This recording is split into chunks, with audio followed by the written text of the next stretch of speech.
Crazy love. Mad lover.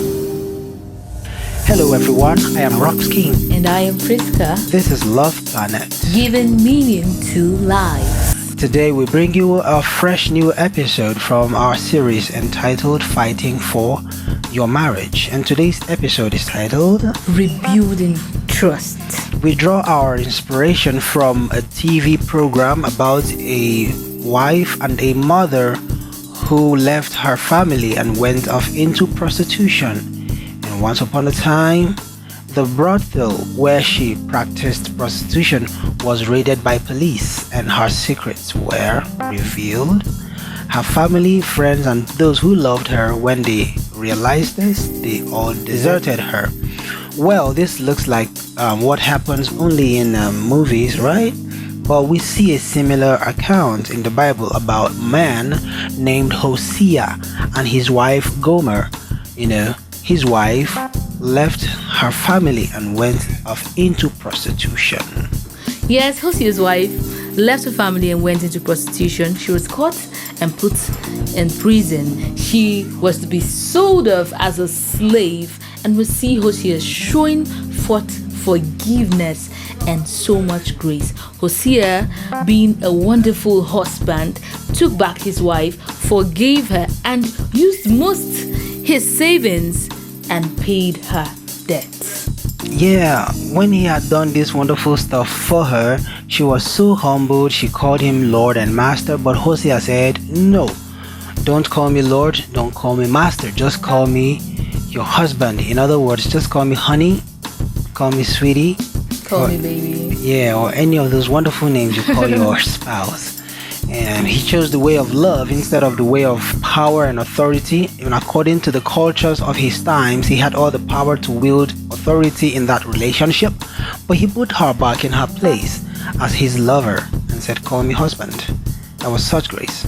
Yes, and we're not advocating that we should trample on the trust that our spouses give to us. Yeah. We should break the trust of our loved ones in relationships.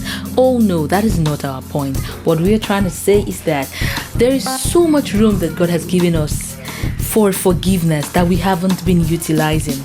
We have so much room for grace. We have so much room for mercy. And if we can only use that towards people, towards relationships around us, the world would be a better place and our lives will never be the same again. Yes, talking about forgiveness and trust, these are two things that are similar but they are very different.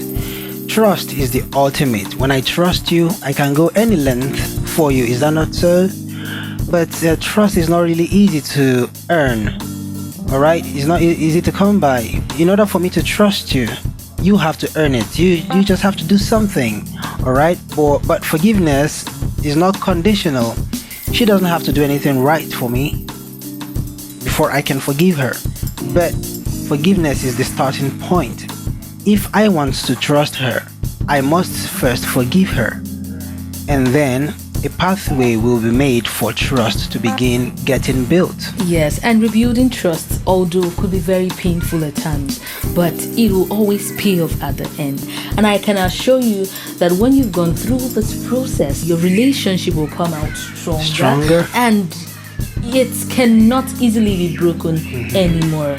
So open up your heart and trust people again, even if it might not be so easy to come by. Start with forgiveness. Alright, so I'm sure you're now convinced that one of the ways to fight for your marriage is by trusting and rebuilding trust. So that brings us to the end of the program for today. Yes, and in case you haven't subscribed to our channel, please hit the subscribe button right now so that you'll be the first person to get notified when we post our very next interesting video. It is bye for now and see you next time. Bye.